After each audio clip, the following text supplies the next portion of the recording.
आज मैं आपके लिए एक बहुत अच्छा पॉलिटी का क्वेश्चन लाया हूँ। पहले क्वेश्चन देख लेते हैं। Consider the following statements.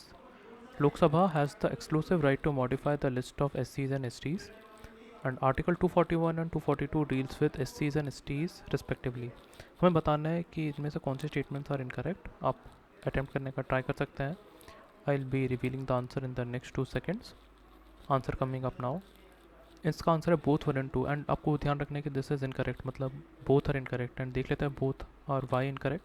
Because Lok Sabha does not have the exclusive right. इसमें राज्यसभा का भी इन्वॉल्वमेंट रहता है, मतलब इन शॉर्ट पार्लियामेंट का इन्वॉल्वमेंट रहता है। And it's not article 241 and 242, in fact it is article 341 and 342।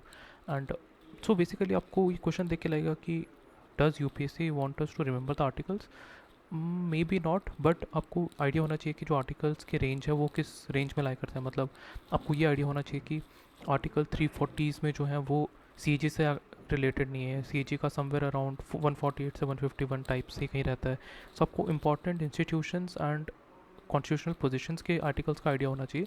And जो 240s, मतलब जितना मुझे याद है, मुझे भी एक्जैक्टली नहीं पता 241 242 किससे रिलेटेड है, बट आई नो कि शायद ये स्टेट जुडिशरी के बाद आता है एंड ऐसा कुछ था, तो ये कुछ स्टेट गवर्नमेंट से रिलेटेड होगा। बट आई एम श्योर कि SCs एंड ST से रिलेटेड तो नहीं है। तो एज एन एस्पिरेंट आपको आइडिया होना चाहिए कि कौन से आर्टिकल्स का लिंक किससे होता है। And yeah guys, this was the question. And आपको कुछ फीडबैक है तो आप कमेंट सेक्शन में बता सकते हैं। एंड या keep revising and thank you.